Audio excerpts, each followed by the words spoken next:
stand in front or behind the lights? Just like that? Really? I could Down.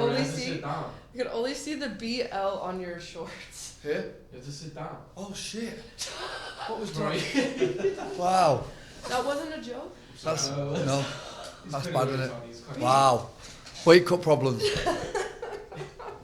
Jeez. Oh man. Thought someone's about to pop out of the mic. Start interviewing me. You know this hotel is haunted? Well, allegedly. Oh, you heard about the We already had this joke? conversation. Yes. That was The funny. redhead one? No. Oh, you're So right. apparently they took Pedro to the 10th floor to do some ghosting or whatever. And his Yep, quarter testing. turned 1, 2, off 3, the light, testing. Turned the mic on. And what's his name? I forget his name. One of the guys in the PFL was like, whoa. He got freaked out. So he was sitting It was in the Brendan's ground. name. The ground. Like, Yeah. this shit happened today. And Pedro was like, bro, stop playing. And then he fully believed it. And then the corner came in after the interview, like, nah, I was just joking. It was so funny. No, he fully believed it. Yeah. He swore on his mum's life and everything. I was like, fuck. Like you sold. All right, guys. Sorry. Pierce, get us going, please. What's up, Brendan? How you doing, mate? Yes, fella. What's going on? So, obviously your fight with Pedro. Pedro's a good striker. He loves a scrap. Do you feel like this could potentially be fight of the night for Pedro? I mean, if previous fights are to go off, I've been in a lot of fight of the nights. I've had a lot of knockout of the night, so it's definitely shaping up for a good one. And then you spoke about a lot throughout your career how you dealt with adversity. How important is it for you to maybe avenge your loss and potentially repeat as a PFL champion this year? I mean, I feel like the pressure's off. I've got the title here. I'm the 2022 champion. I'm just coming here now out of choice and to have fun, and I think that makes me very dangerous. And then one last question. So you've been training over in Thailand for I think maybe about 2 years now. How has that elevated your game moving over to Thailand and sharing the room with a bunch of high-level martial artists? I've been going to Thailand for 12 years. I'm a Thailand veteran, so I've been going over there. I feel like they're coming to me now. I feel like the secret's out and everybody's coming to Thailand and training in Thailand. Bangtan MMA, Tiger, all these places are absolutely filled with amazing talent, and it's a real hotbed for MMA right now. Awesome. Thanks, man. You got a prediction for Friday night? A great fight. All right, Donna. Hey, Brendan, how's it going? Hello, brother. Hey, so a lot of people, when you win the million, can you hear me? Loud and clear. Okay, so yeah, so you win the million, and then something like what happened last season happens to you. A lot of people would say, like, you're already established, you're a world champion, established one of the best fighters of your era, one of the best from the UK, all that stuff. A lot of people would maybe in that situation say, right, that's it, I'm going to hang him up now. What was it that made you come back and want to do the season format again, which is such a strenuous thing on the body? Good job on not a lot of people, then, isn't it? Good job on Brendan. And I definitely get your point, though. And there was a few thoughts going through my head after the knockout and after winning the belt. But listen, I am a fighter to my core. I love fighting. I love cutting weight. I love training. I love competition. It's what gets me up in the morning. It's the spark. And that means more to me than money or any belt. Gives me purpose. And I absolutely love this shit. I choose to do this. Like, I've made some good investments now, got a belt, but I am choosing to be here and still fight the best guys in the world in the hardest tournament in the world because I love it. I don't know, in Tony's hundreds of media days, has anyone ever said they love cutting weight? I think that's the first time anyone's ever said that. I actually do love cutting weight. I'm going to tell you why. Because when I get close to a fight and the food and the water gets taken away and everything, it makes you double hungry, double focused. And I don't really want to go off on a tangent, but I'm going to go off on a tangent. Why not? I feel like, when you get to this close and you know all your calories go down and stuff, and you know there's other people in the world who don't have food to hand all the time, you get a little feeling of what it's like to be hungry, and you're like, wow, this feeling is insane. So it brings you down to earth, humbles you, and I do actually enjoy cutting weight. As mad as that sounds, and I have had some rough cuts, but I enjoy the process. I've actually missed the process because it's been 10 months. I was cutting weight every 6 weeks, 8 weeks. So to do it after 10 months, I'm actually enjoying the process again. Mad, I know. Maybe I'm a bit lost in the head with it, but I do enjoy it. Obviously, you mentioned Thailand a bit earlier, and you spent some time in Dubai training as well with Conor McGregor. Of course, you were part of what was supposed to be a training camp for him for this fight with Chandler, which is now actually happening. Obviously, you've seen him now, the post-injury McGregor. How do you think that fight goes, and what are the paths to victory for Conor in that fight with Michael Chandler? I'm really glad that fight's now been officially signed. I'm glad there's a date. And one thing I know about Conor is when he puts his name to a date, he shows up. He's never pulled out of a fight. He's had horrific injuries and gone in there with him.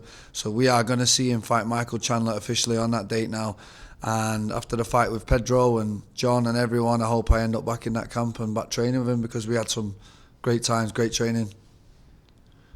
Any particular memories stand out? Any particular what, sorry? Do any particular memories stand out? No, just great training, pretty much sparring every day it was. We were just having fun and enjoying martial arts like two world-class martial artists do, from the same neck of the woods, grew up in the same era of fighting and got a lot in common. So it was great to just touch base and share some knowledge. Finally, we saw obviously your pal Tyson Fury fighting in a couple of months for the world heavyweight title. I wonder in the PFL cage, how do you think you do against Francis Ngannou if they rematch in that one? You can tell you're an Irish reporter. I want to get in Irish questions. This is fantastic. How do I think Tyson Fury would do with Ngannou in the cage? Yeah. Well, listen, Tyson's my mate, so I think he'll win. I think he'll knock him out. And yeah, I don't need Tyson messaging me saying what you talking shit for. So yeah, Tyson's the best man ever. Thank you very much for your time, Brendan. I look forward to the fight. You're the man. Tristan.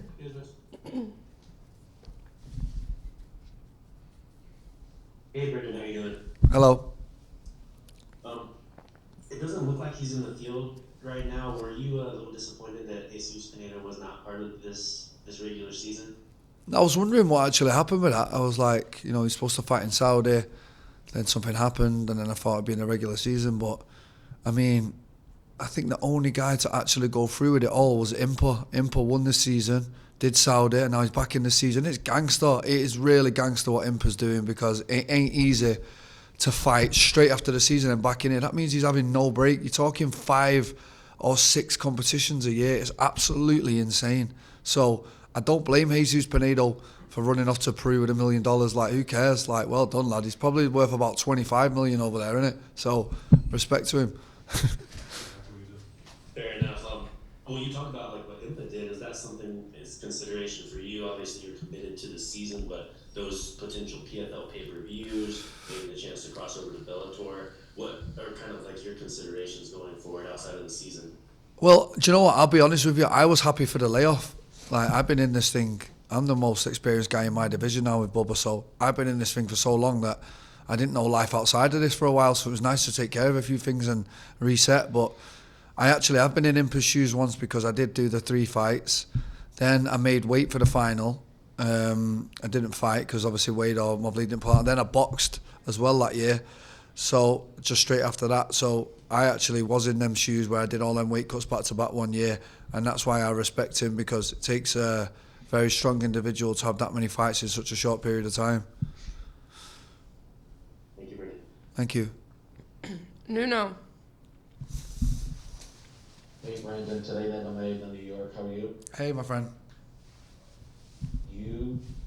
Your energy, your vibe is the best I think we've seen during this presser. How are you feeling? Is your body right? Is your mental right? You look like you're ready to go into war like in 5 minutes. So how are you feeling, bro? Wow, I'm glad you picked up on that, because my energy is high, because I've had a great camp. I'm actually finally not sat in front of you guys with 30 pounds to cut, or had a bad weight cut, or had infections, or had a bad team around me, or no negative distractions outside of fighting. And you really are going to get to see the best version of Brendan on Friday night, and that's why my energy's high, and that's why I'm so excited to show you. Wonderful. Thank you. What do you think, Brandon, will be the biggest adjustment or challenge for the new fighters on the PFL roster coming to the tournament game, to the tournament space? You know what? This is the hardest thing I've ever done in my life. It really is. There's nothing harder than this. in the sporting realm, like doing all these fights back to back and all the media and all this and flying around the world. It's really difficult. And when I first came to the PFL, I was used to fighting 2, maybe 3 times a year. Now you're doing 4 in 7 months. Added pressure, the world class competition, it all adds up, and it takes you a few seasons to get used to it. And you know, all these guys are great fighters that are coming over, but this is a different entity. You have to be a different mindset. You have to deal with fights differently. Point systems and tournaments is its own entity, and what I've shown over the last few years is I am a tournament fighter, so we'll see where everybody is in August. We keep hearing the word redemption around your name. What does redemption look like for you? I've not said redemption once. I'm just here to have fun. I'm here to have absolute fun in the Smart Cage on Friday night. Looking forward to it. Thank you. Have a great one. All right, Mike, close us out for B, please. Brent, I gotta ask, no one's asked you about it, but as you were sitting down, Tony mentioned this hotel you guys are staying at or doing this at is haunted. Do you not believe in haunts and ghost stories and stuff like that? You know what? I forget the horror stories, but I just want to touch on Chicago as a place. What a beautiful place. What a great city. I really enjoyed myself in Chicago. It's my second favourite city in the States, maybe third. But it's really up there. I really enjoy it here. I really like the vibe. It reminds me a bit of hometown Manchester. It's like it's a bit rainy and windy, and it's got the big buildings and a bit industrial. It's fantastic, and I look forward to staying here after a few days after the fight, having a Sunday roast and a nice Guinness. Can't wait. It is a great city. That's where I'm from. I gotta ask. Nice. So, talking to a lot of fighters today, they mentioned how truly what they are to the root of their core is a fighter, and that's what you said. Why do you feel, and can you talk about how PFL has allowed not only yourself but so many fighters to truly find within themselves that yes, the $1 million is nice, the belt is nice, but this is the best promotion, the best organization to really showcase who you are as a fighter and as a person combined? Yeah, of course. And I was picked up by the PFL in 2019 after the Contender Series controversy. So for me, I owe this company a lot. You know, we've brewed together. I was the first English person in here. Now look how many they've got. Now look at PFL Europe. Look how far the company's come. Look how far I've come. So I'm really happy to be a part of this company. I love fighting for PFL. I love all the back staff. Everyone does such a great job here. And you're right. They do a great job at getting the fighters' personas over.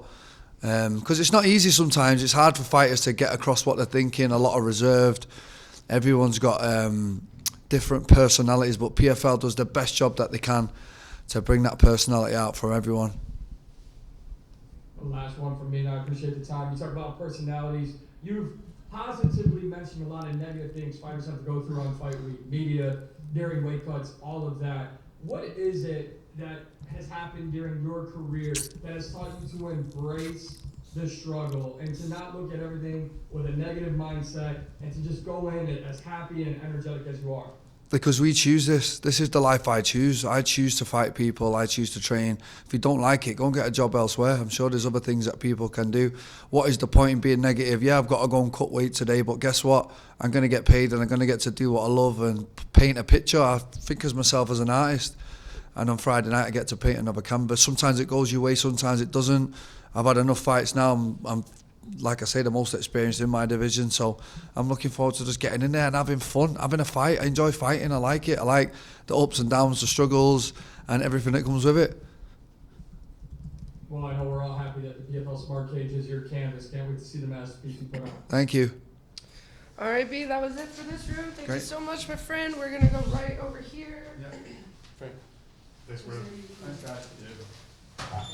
Awesome.